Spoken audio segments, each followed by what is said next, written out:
প্রিয় দর্শক, বাংলা ভেন্টার চ্যানেলে আপনাদেরকে স্বাগতম। আজকে আমরা মার্কিন যুক্তরাষ্ট্রের দ্য ওয়াশিংটন পোস্টের অডিও রেকর্ড ফাঁস করা খবর এবং নবনিযুক্ত মার্কিন রাষ্ট্রদূতের কিছু কাজ নিয়ে কথা বলবো।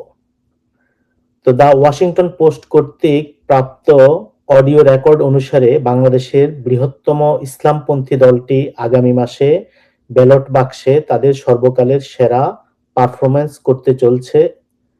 এমন পরিস্থিতিতে মার্কিন কূটনীতিকরা এই দলটির সাথে তাদের সম্পৃক্ততা বাড়ানোর কথা ভাবছেন। তো এখানে বৃহত্তম ইসলামপন্থী দল বলতে আসলে জামাতের কথা বলা হয়েছে।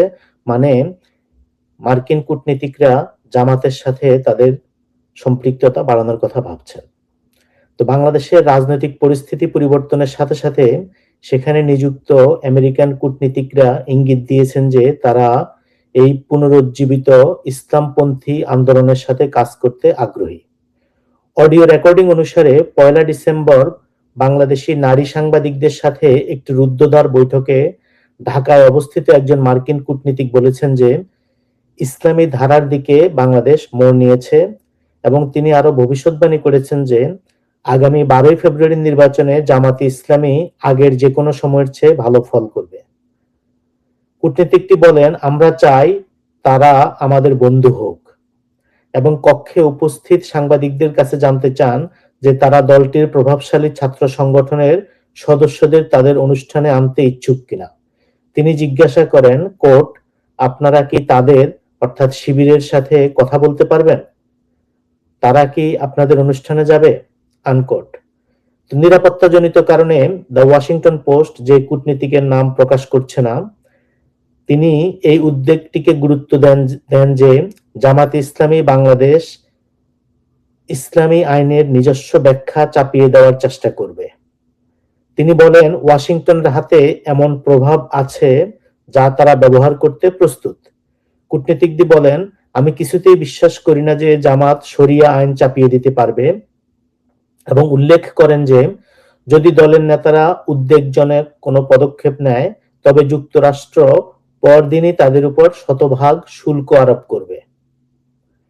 তো ওয়াশিংটন পোস্টের এই খবর খুবই উদ্বেগের বিষয়। জামাতের নির্বাচনী ওয়াদায় মেয়েদের কাজ থেকে সরিয়ে গৃহবন্দী করার প্রস্তাব মেনে নেওয়া যায় না। প্রথমে তারা বলেছিল মেয়েরা বাসায় থাকবে, পরে বলছে নারীরা ৫ ঘন্টা কাজ করবে, বিভিন্ন কোম্পানিকে তারা পুষিয়ে দেবে। এতে কোম্পানিগুলি মেয়েদের নিয়োগ দেওয়া বন্ধ করে দেবে বা কমিয়ে দেবে। বাংলাদেশের তৈরি পোশাক শিল্প মেয়েদের শ্রমের উপর নির্ভরশীল। তো জামাতের সিদ্ধান্তের কারণে দেশের প্রধান রপ্তানি খাত বন্ধ হয়ে যাবে। ওয়াশিংটন পোস্টের খবর অনুযায়ী জামাত শরিয়া আইন চাপিয়ে দিলে যুক্তরাষ্ট্র পরদিনই তাদের উপর শতভাগ শুল্ক আরোপ করবে। তো ট্রাম্প প্রশাসনের কূটনীতিতে সেরা অস্ত্র শুল্ক বাড়িয়ে দেওয়া, এটা আমরা জানি। ট্রাম্পের একটা হাস্যকর পরিকল্পনা, ট্রানজ্যাকশনাল বিদেশ নীতির অংশ। তিনি মনে করেন শুল্ক বাড়িয়ে দিলেই যে কোনো সমস্যার সমাধান করা সম্ভব, এমনকি দেশে দেশে যুদ্ধ পরিস্থিতিও থামিয়ে দেওয়া সম্ভব। তো জামাত ক্ষমতা নিয়ে একবার যদি শরিয়া আইন চালু করে দেয় তাহলে শুল্ক দিয়ে কি হবে? তারা তখন শুল্ককে পাত্তা দিবে না। মেয়েদের কাজ বন্ধ করে দিলে পোশাক শিল্প এমনিতেই বন্ধ হয়ে যাবে। তখন শুল্কে কিছু যায় আসে না, কারণ বাংলাদেশ থেকে আমেরিকাতে রপ্তানি পণ্য মেইনলি পোশাক শিল্প। তো সেই পোশাক শিল্প বাদ দিয়ে দিলে রপ্তানিতে শুল্ক আরোপে বাংলাদেশের কিছু আসে যায় না। তো বাংলাদেশের ক্ষমতাসীন জামাত তখন বলবে তৈরি পোশাক বাদ দিয়ে তারা কাল্পনিক কোন শিল্পের কথা বলবে, অস্ত্র বানানোর কথা বলবে, যেটা এখন শুরু হচ্ছে বাংলাদেশে। বিভিন্ন ধরনের সামরিক অস্ত্রের কারখানা তৈরি হবে বলে বাংলাদেশের বিডার যে আশিক চৌধুরী তিনি ঘোষণা দিচ্ছেন। এছাড়া এখন যেমন ক্রিকেট নিয়ে একটা অস্থিরতা তৈরি হয়েছে, তখন বলছে যে বাংলাদেশ এখন থেকে আর ক্রিকেট খেলবে না, ক্রিকেটের বদলে আমরা ফুটবল খেলবো। তো যেটা আপনার প্রতিষ্ঠিত খেলা সেটা বাদ দিয়ে আমরা নতুন খেলা, যেটা ফুটবল চলতেছে বাংলাদেশে, কিন্তু ফুটবলে বাংলাদেশের উল্লেখযোগ্য কোনো সফলতা নেই। এছাড়া ক্রিকেট খেলতেই দমে কুলায় না, সেখানে ফুটবলের মতো একটা পরিশ্রমের খেলা বাংলাদেশ কতটুকু ভালো করবে সেটা কে জানে। যাই হোক, এই ধরনের অনেক এক্সকিউজ শোনা যাবে।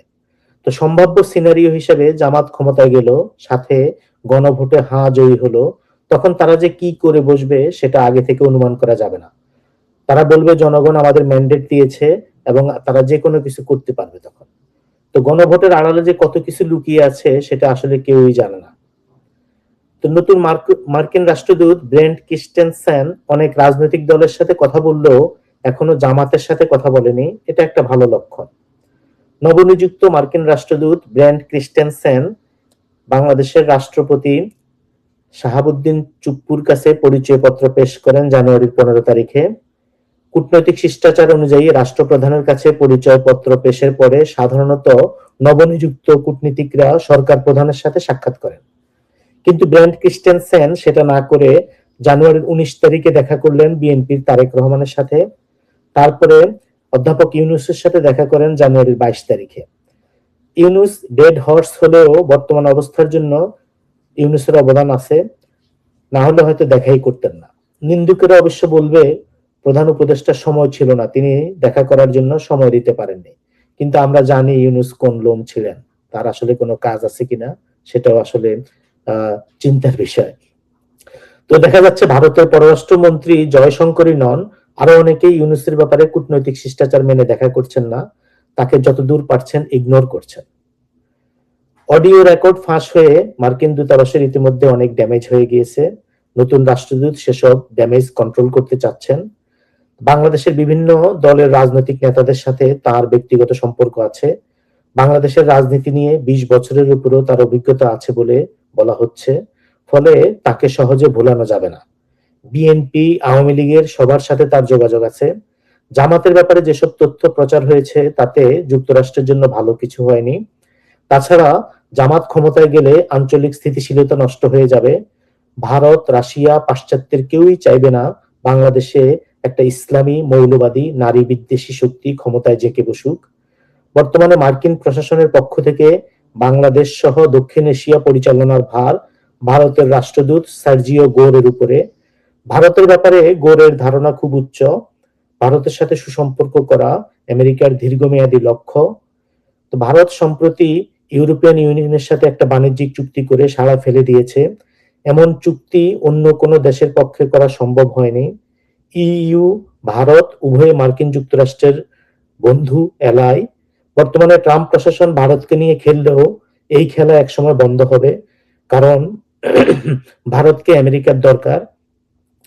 ফলে সার্জিও গোর এবং ব্রেন্ট ক্রিস্টেনসেন এরা কেউই চাইবে না বাংলাদেশে অস্থিতিশীল পরিস্থিতি সৃষ্টি হোক, যে কারণে ক্রিস্টেনসেন শপথ নিয়ে কূটনৈতিক শিষ্টাচারের তোয়াক্কা না করে প্রথমে বাংলাদেশের সম্ভাব্য প্রধানমন্ত্রী তারেক রহমানের সাথে দেখা করেছেন এবং আজকে জানুয়ারির 28 তারিখে এখন পর্যন্ত জামাতের সাথে কোনো সভা করেননি বা দেখা করেননি।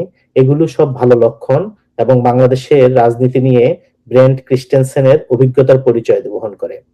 Thank you.